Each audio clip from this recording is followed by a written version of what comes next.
하나님 아버지 감사합니다. 이 새벽에 저희를 깨워주시고 하나님의 말씀을 듣고 하나님께 예배드리는 자리로 불러주셔서 감사합니다. 성령님 이 자리에 함께하여 주시고 저희를 축복하여 주옵소서. 은혜를 베풀어 주시옵소서. 감사드리며 예수님 이름으로 기도하옵나이다. 아멘. 오늘 같이 나눌 하나님의 말씀은 사무엘하 6장 9절부터 10절까지 말씀입니다. 사무엘하 6장 9절부터 10절까지 구약성경 472쪽에 있습니다.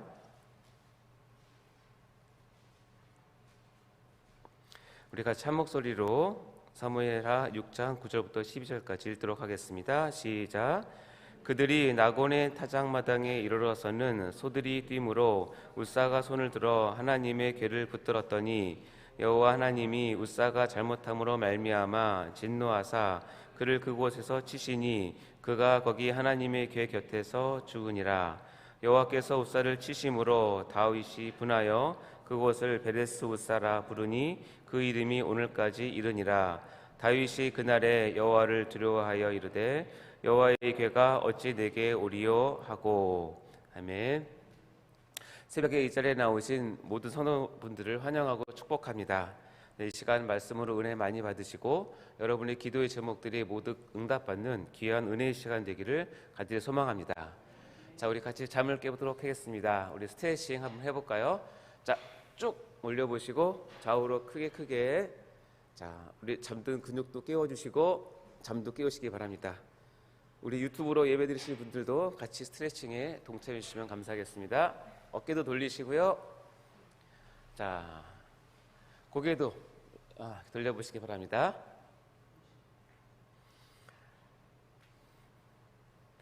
자, 잠 좀 깨셨습니까? 네. 자, 말씀 같이 나누도록 하겠습니다. 오늘은 여러분이 잘 아시는 금방 읽은 본문 말씀에서 웃사와 법궤 사건이죠. 법궤에 손을 대는 바람에 그 자리에서 죽임을 당했던 웃사 사건에 대한 주제로 같이 말씀을 나누고자 합니다. 그런데 실은 오늘 이 말씀은 여러분들 가운데 함께 계시는 한 집사님께서 저에게 이 주제로 요청을 해온 일이 있어서 그래서 오늘 이렇게 설교를 준비하게 되었습니다.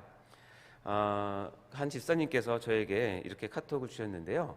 목사님, 속지 맙시다 시리즈에 웃사와 법궤에 대한 설교를 좀 해주시면 어떨까요? 왜 웃사가 손을 대어 죽게 되었는지 자세히 설명을 듣고 싶습니다 라고 카톡을 주셨습니다. 그래서 제가 한번 연구해 보도록 할게요. 이 웃사 이야기는 담임 목사님께서도 여러 차례 말씀을 하셔서 그 설교를 잘 들으시면 이해할 수 있을 것입니다. 한번 생각해 보겠습니다 라고 했는데 그 다음 보내주시는 그 카톡 내용이 너무나 진솔하고 진지하시고 정말 갈망하는 마음이 있으신 것 같아서 이렇게 준비하게 되었습니다. 그 내용은 이렇게 되어 있습니다. 여기 보시면 우리의 생각에 의롭다는 생각으로 하나님을 위하고 교회를 위한다는 행동이 하나님 보시기에 죽음과도 바꿔도 될 만큼 큰 죄가 될 수 있다는 생각이 들었습니다. 나의 의로움에 속고 사는 것은 아닌가? 내가 그렇게 죄를 짓고 있는 것은 없는가? 저의 생각인데 목사님께서 설교를 해주시면 올바른 믿음을 갖는데 도움이 될 것 같아 부탁드렸습니다 라는 이런 요청을 주셨습니다. 물론 우리 담임 목사님께서 이 부분에 대해서는 신학적으로나 적용적으로 여러 차례 여러분께 말씀을 주셨습니다. 근데 부족한 제가 이 집사님의 요청을 부응해서 오늘 설교를 하게 되었는데요. 지금 읽은 이 내용이 오늘 설교의 주제와 핵심이 다 들어가 있습니다. 설교 끝내겠습니다. 그래서 이제 오늘 설교는 이제 속지 맙시다 시리즈 8번째 시간으로 설교의 제목은 자신만의 열심에 속지 맙시다입니다. 제목만 들어도 여러분 다 아시는 내용일 것입니다. 그러나 우리가 말씀으로 다시 한번 점검받기 원합니다. 자, 어떤 분들은 이 사건을 웃사의 어처구니 없는 죽음 정도로 이렇게 보곤 합니다. 그래서 이렇게 말을 합니다. 하나님 너무하신 거 아니야? 야, 겨우 법궤 한번 손댔다고 바로 그 자리에서 즉결 심판해서 한 사람을 죽이시다니 하나님 진짜 너무하시네. 자, 보아하니까 웃사가 수레에서 떨어질 것 같은 법궤를 보호하려는 나름 좋은 의도를 한 것 같은데 좀 봐주시지. 하나님 참 쪼잔하시네 라고 이 사건을 이해할 수 있는 사람도 있을 것 같습니다. 그런데 분명히 그렇지 않습니다. 우리가 조금만 자세히 말씀을 들여다보면 이 사건은 우리에게 큰 경고와 큰 울림을 주는 하나님의 교훈을 담고 있는 것을 우리가 알 수 있을 것입니다. 오늘 이 주제를 잘 다루려면 오늘 본문 말씀 사건 전후를 우리가 잘 살펴봐야 하는데요. 울사 사건에 대한 이러한 오해가 없이 이 사건을 기록하신 하나님의 의도가 분명히 우리 가운데 잘 나누어지기를 간절히 바랍니다. 여러분, 다윗이 누구입니까? 지금도 이스라엘에서 가장 추앙을 받고 가장 존경받는 인물이 바로 다윗이고 우리도 가장 좋아하는 인물이 다윗입니다. 다윗은 비록 자신이 이스라엘의 왕위에 오르긴 했지만 자신은 하나님의 대리자일 뿐 진정한 이스라엘의 왕은 하나님이심을 인정하면서 평생을 살아온 그런 사람입니다. 그래서 왕이 되자마자 바로 하나님의 법궤를 왕도인 예루살렘으로 모심으로써 하나님의 자리에 앉으시도록 최선을 다해서 하나님을 섬긴 왕이 바로 다윗입니다. 그러니 다윗은 이 법궤를 옮기는 일에 얼마나 심혈을 기울이며 얼마나 자신이 할 수 있는 최선을 다했을까요? 우리가 한번 상상해 볼 수 있지 않겠습니까? 오늘 본문의 앞구절에는 바로 이런 다윗과 이스라엘의 그런 열심이 잘 표현되어 있는데요. 사무엘하 6장 1절부터 5절 말씀인데 제가 읽으면서 설명을 드리도록 하겠습니다. 다윗이 이스라엘에서 뽑은 무리 3만 명을 다시 모으고 하나님의 법궤를 옮기는데 무리 3만 명, 즉 군사 3만 명을 대동한 것입니다. 엄청나죠? 다윗이 일어나 이 행사에 다윗이 직접 참가를 한 것입니다. 국가조찬기도회에 대통령이 직접 나오시면 얼마나 큰 것이 됩니까? 제가 얼마 전에 참교를 하셨는데 우리 대통령께서 바쁜 일이 있어서 그날 못 나오셨거든요. 얼마나 마음이 그런지. 근데 여기 보면 다윗이 일어나, 즉 왕이 직접 참여하는 행사가 된 것이죠.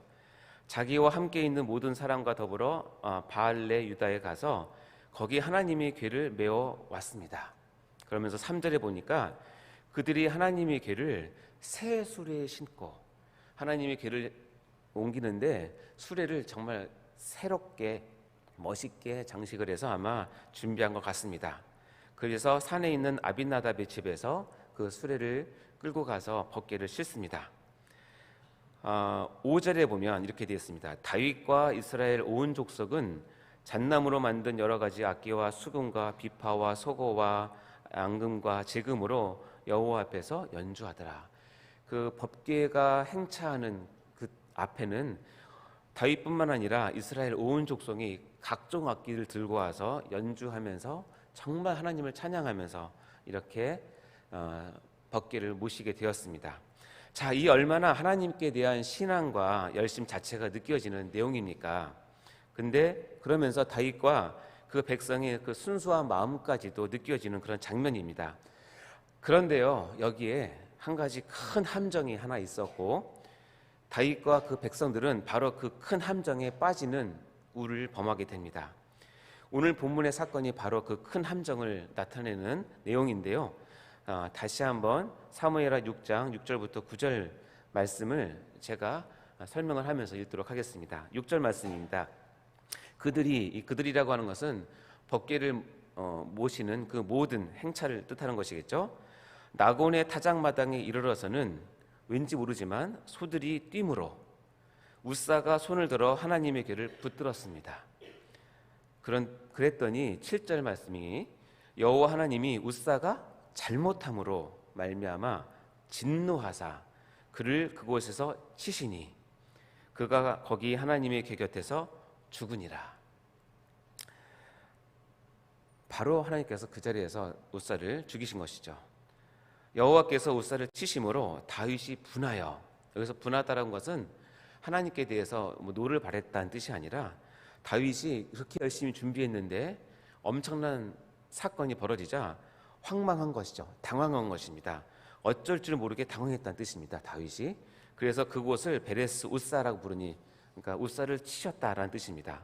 그 이름이 오늘까지 이르니라.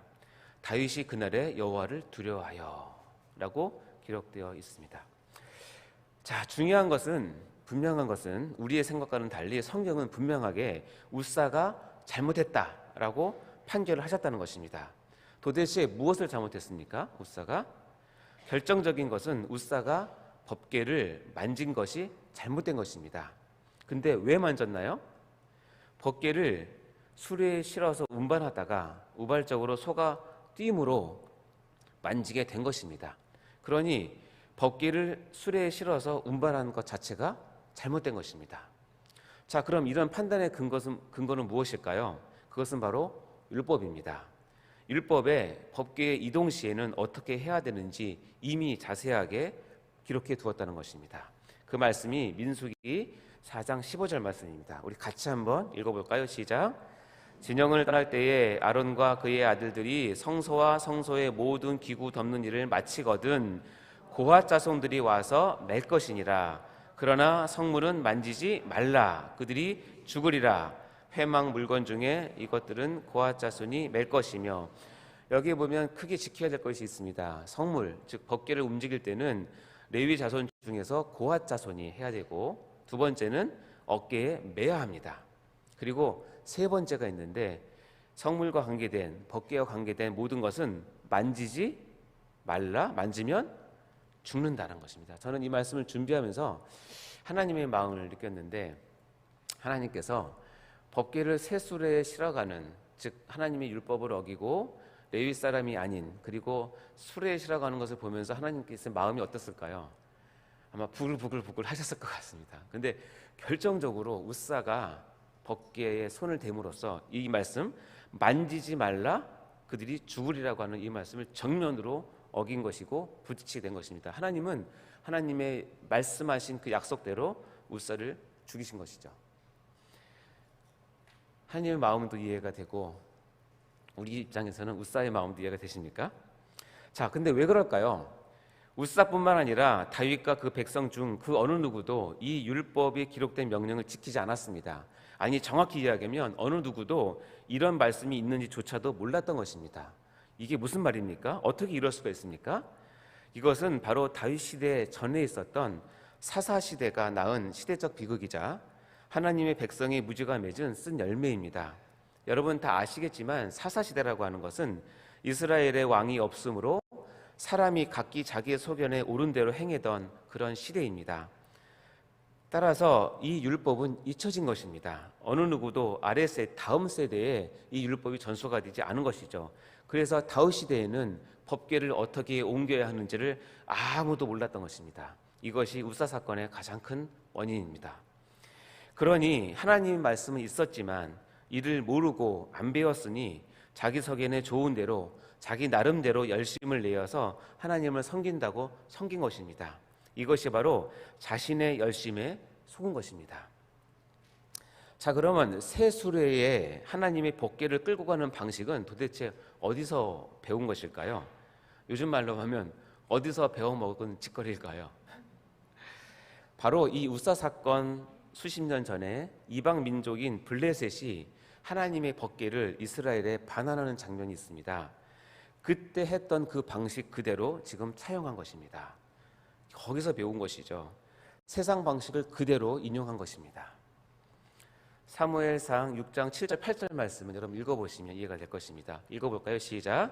그러므로 새 수레를 하나 만들고 멍에를 메어보지 아니한 젖나는 소 2마리를 끌어다가 소의 수레를 메우고 그 송아지들은 떼어 집으로 돌려보내고 여호와의 궤를 가져다가 수레에 싣고 속건제로 드릴 금으로 만든 물건들은 상자에 담아 궤 곁에 두고 그것을 보내어 가게 하고. 블레셋 사람들이 이렇게 했다는 것입니다. 근데 어떻습니까?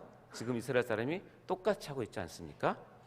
자, 그러면 블레셋 사람들은 똑같은 방식으로 법궤를 취급했던 그때에는 하나님은 왜 가만히 계셨나요? 왜 그럴까요? 왜냐하면 블레셋 사람들은 하나님의 백성이 아니기 때문에 그렇습니다. 하나님의 백성이 아닌 이방 사람들이 하나님의 율법을 어겼다고 해서 하나님께서 진노하실 필요는 없기 때문에 그렇습니다. 그들의 삶 자체가 이미 하나님의 진노 아래 있기 때문에 그렇습니다. 그러나 하나님의 백성이 하나님의 법을 무시하고 안 지킬 때는 그때는 다릅니다. 하나님께서는 반드시 징계하시고 반드시 바로잡습니다. 왜요? 하나님의 말씀을 받은 하나님의 백성이기 때문에 그렇습니다. 이것을 깨달은 다윗은 역시 회개의 사람입니다. 그리고 신앙으로 승리하는 인물입니다. 그래서 두 번째 법궤를 옮길 때는 바로 이 하나님의 말씀을 연구하여 깨닫게 되고 그 말씀이 지시한 대로 율법대로 그리고 하나님께서 지정하신 방식대로 법궤를 옮기게 되어서 두 번째 법궤를 옮길 때는 성공을 하게 됩니다. 이것이 역대상 15장 13절부터 15절 말씀이 있습니다. 자, 같이 한번 읽어볼까요? 시작. 전에는 너희가 매지 아니하였으므로 우리 하나님 여호와께서 우리를 찢으셨으니 이는 우리가 규례대로 그에게 구하지 아니하였음이라 하니 이에 제사장들과 레위 사람들이 이스라엘 하나님 여호와의 궤를 메고 올라가려 하여 몸을 성결하게 하고 모세가 여호와의 말씀을 따라 명령한 대로 레위 자손이 채에 하나님의 궤를 꿰어 어깨에 매니라. 어떻습니까? 민수기에 있었던 그 말씀 그대로 순종하지 않습니까? 자, 그러면 이 우사와 법궤 사건에서 우리는 무엇을 배울 수 있을까요? 첫 번째는 하나님을 섬김에 있어서는 동기와 목적이 물론 좋아야 하지만 동시에 그 과정 또한 하나님의 말씀을 따라야 한다는 것입니다. 내 생각에 이렇게 하는 것이 하나님을 섬기는 마음에서 한 것이니까 과정은 내가 알아서 해도 하나님께서 기뻐하실 거야 라고 하는 자기만의 열심에 속지 마시기 바랍니다. 과정은 왜 중요하냐면 과정 가운데는 하나님의 마음과 하나님의 뜻을 담아내기 때문에 과정이 너무너무나 중요하다는 것입니다. 둘째입니다. 둘째는 내가 몰라서 내가 실수해서 그런 것이니 사랑의 하나님은 다 알아서 받아주실 거라는 착각에 속지 마시기 바랍니다. 여러분, 독국물은 그것이 독국물이라는 것을 알고 먹던 모르고 먹던 결과는 다 똑같다는 것은 다 아시지 않습니까? 내가 모르고 실수로 독국물을 먹었다고 아무리 변명하고 억울해 하더라도 이미 몸에 퍼진 독국물은 그 독성을 그 몸에 퍼뜨리는 법입니다. 하물며 산불을 실수로 내더라도 처벌을 받는 것이 세상법이기도 합니다. 자, 읽어보겠습니다. 시작. 실수로 태운 산, 그 실수도 처벌 대상입니다. 이게 산에 붙어있는 표시입니다. 세 번째입니다. 이러한 자기만의 열심이라는 과오에서 벗어나는 방법은 오직 하나, 더욱 하나님 말씀을 가까이 하고 공부하는 것뿐입니다. 무식이 고집스러운 열심과 만나면 그야말로 큰 대형 사고를 칠 수밖에 없습니다. 우리는 말씀을 통해 하나님의 뜻을, 하나님의 마음을 온전히 알고 그 말씀대로 순종해야만이 진정으로 하나님을 기쁘시게 해드리고 주님의 인정을 받을 수 있습니다. 그래서 하나님에 대한 경외심, 하나님에 대한 신뢰, 하나님에 대한 우리의 마음의 중심을 늘 말씀으로 확인하시고 붙들어야 한다는 것입니다.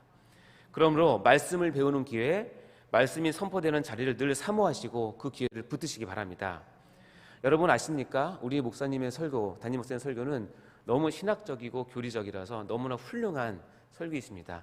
그것을 찾아서 여러분 늘 반복해서 들으시면 좋은 방법이 될 것입니다.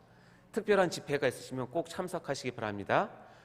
다가오는 새해 신년 축복성에 꼭 참여해서 이 말씀을 들으시기 바랍니다. 또 한 가지 슬기로운 교리생활 시즌2가 내년에 시작되는데 혹시 여러분 마음이 있으시면 다 참석하셔서 말씀을 배우시는 기회를 삼기를 바랍니다.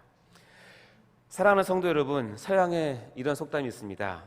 성경을 읽기 위해 초를 훔쳐서는 안 된다. 이 속담은 선한 목적을 위해 잘못된 방법을 써서는 안 된다는 교훈을 담고 있습니다.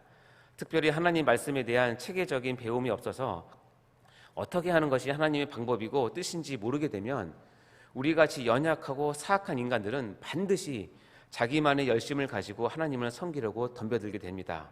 이것을 좀 더 신학적인 용어로 자기의 의를 가지고 산다라고 표현합니다. 중요한 것은 자기만의 열심 또는 자기의 의는 결코 하나님의 열심을 대체하거나 하나님의 의를 이룰 수는 없다는 것입니다. 이 말씀을 담고 있는 결정적인 말씀이 로마서 10장 2절 3절입니다. 여러분 읽으시면서 마음에 새기시기 바랍니다. 같이 읽겠습니다. 시작.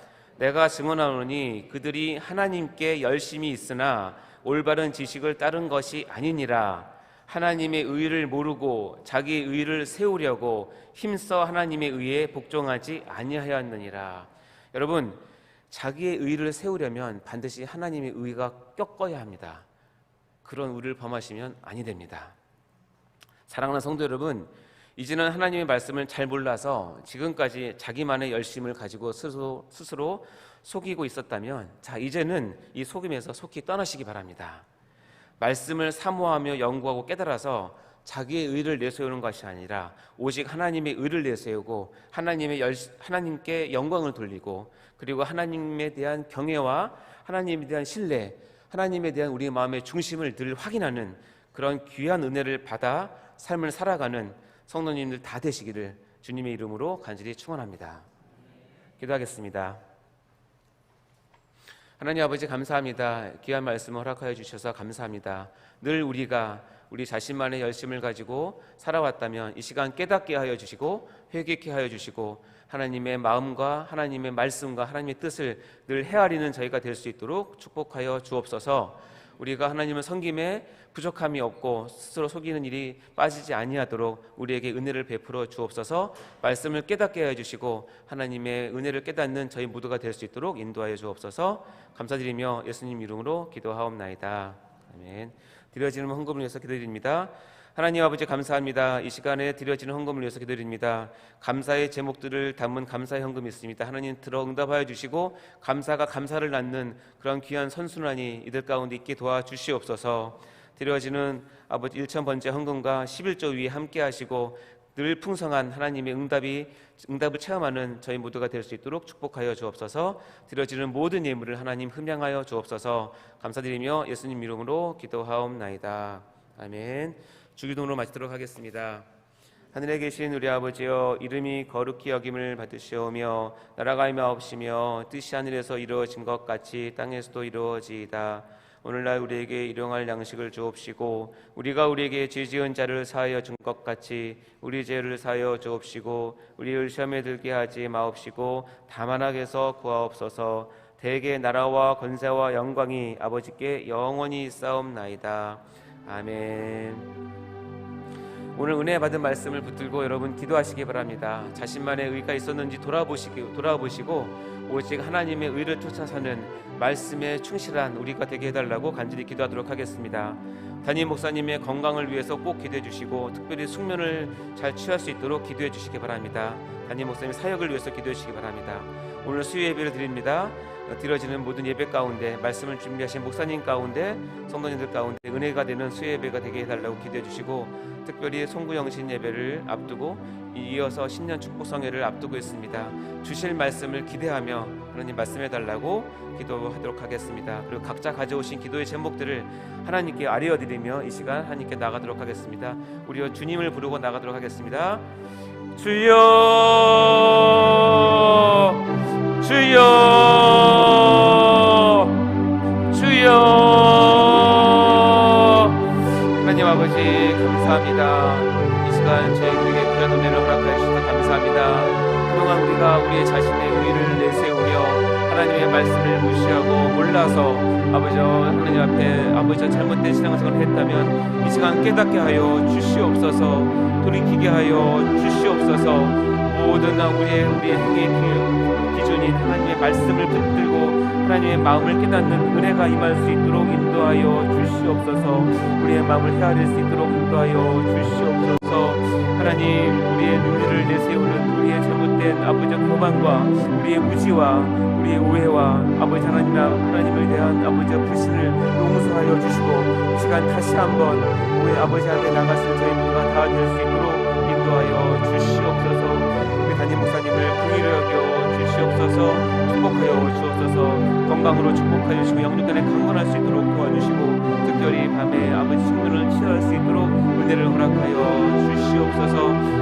계획하고 있는 모든 사역 가운데 큰 열매 맺을 수 있도록 주님 인도하여 주시고 아버지 축복하여 주옵소서. 수요일을 드리옵니다. 말씀을 준비하신 목사님과 참여하는 모든 성도분들이 수요일을 통하여서 은혜 받고 하나님께 영광을 올려드리는 귀한 수요 예배가 될 수 있도록 축복하여 주옵소서. 아버지와 송구영신 예배와 이어질 신년 축복 성회를 앞두고 있습니다. 특별히 하나님 목사님을 통해서 준비된 말씀을 말씀을 기대하며 또 우리 각자에게 아버지여 1년 동안 주신 하나님 말씀들을 아멘께서 주실 때에 우리가 아멘으로 받아들이며 그 말씀을 깨달을 수 있도록 인도하여 주옵소서. 아버지 이 시간 유튜브를 통해서 현장에서 예배드리는 모든 우리 사랑하는 성도님들 기억하여 주시고 각자 가고 있는 모든 기도의 제목들 하나님 붙들어 주셔서 아버지여 기도의 응답을 받는 귀한 시간 되게 도와주시고 하나님의 임재와 하나님의 성령의 충만함을 느끼는 그런 기도의 시간 될 수 있도록 도와주시옵소서. 오늘 하루도 주님과 동행하며 주님의 은혜 가운데 주님의 능력을 가지고 살 수 있는 저희 모두가 되게 도와주시고 아버지여 간절히 간구하는 모든 기도의 제목을 하나님 들어 응답하여 주시고 아버지 응답하여 주시옵소서. 축복하여 주시옵소서. 아버지 아멘. 아빠 아버지 우리를 붙들어 주시옵소서.